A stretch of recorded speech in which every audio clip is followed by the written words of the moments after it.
Kansai नदी का बाढ़ का पानी पश्चिमी मिदनापुर के गांवों में घुस रहा है, जिससे कृषि भूमि और घरों को नुकसान पहुंचा है। देबरा ब्लॉक के लोदा और भवानीपुर इलाकों के निवासी खाली कर रहे हैं, क्योंकि संचार व्यवस्था कटने की आशंका है। पानी रोकने के प्रयासों के बावजूद कई कच्चे घर ढह गए।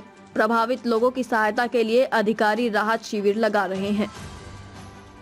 দেখুন এখানে যে বাঁধ ভাঙবে সেটা আমরা 2-3 দিন থেকে অ্যাপ্রিহেন্ড করছিলাম। গতকাল আমি সবার সঙ্গে কথা বলেছি, এক্সিকিউটিভ ইঞ্জিনিয়ার, এখানকার যে ইরিগেশনের এসডিও তার সঙ্গে কথা বলেছি, ইভেন আমি মন্ত্রী সাহেবের সঙ্গে কথা বলেছি। তো ওরা একটা টিম পাঠিয়েছে, সেটা যেভাবেই হোক ইরিগেশনের বাঁধের রক্ষা করা যায়নি। অনেকগুলো জায়গায় ভেঙেছে, অনেক জায়গায় জল ওভারফ্লো করেছে, যেমন লোয়াদাতে জল ওভারফ্লো করেছে, কাবাগেড়াতে জল ওভারফ্লো করেছে, আবার ভবানীপুরে বাঁধটা পুরো ধুয়ে গেছে। তো সব থেকে বেশি যেটা এফেক্ট করেছে ভবানীপুর, এটা 1 নম্বর গ্রাম পঞ্চায়েত দেবরা ব্লকের। এখানে প্রায় 2-2.5 হাজার মানুষ বাড়ি ছাড়া হয়েছে।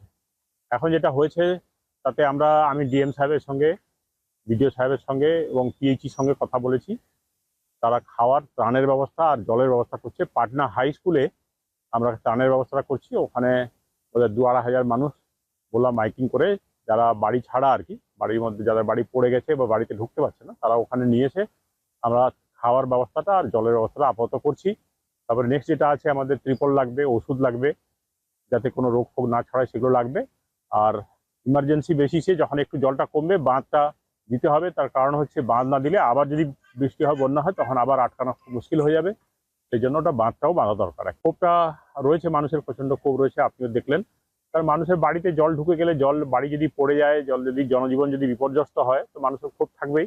ওখানে যেটা দেখেছি যে ইরিগেশনের বাঁধ যেটা আর কি, সেটা দীর্ঘদিন কাজ হয়নি, ঝোপ জঙ্গল হয়ে ভর্তি হয়ে গেছে, বৃষ্টির জলে ক্ষয় হয়ে হয়ে হয়ে বাঁধটা শুরু হয়ে গেছে, ধস নেমেছে বিভিন্ন জায়গাতে। তো সেটাকে রিপেয়ার করা উচিত ছিল আমাদের বর্ষার আগে, তো সেটা সম্ভব হয়নি। কেন হয়নি সেই ডিপার্টমেন্ট দপ্তরের যারা অফিসাররা আছে তারা বলতে পারবেন। কিন্তু যেটা ক্ষোভটা সেই জন্য যে বাঁধটা কোনো সংস্কার হয়নি, দীর্ঘদিন বাঁধটা 5-7 বছর ধরে কোনো সংস্কার হয়নি, এটা হচ্ছে মূল কথা, যার ফলেই বাঁধটা ওখানে ওয়াশ আউট হয়ে গেল কমপ্লিট।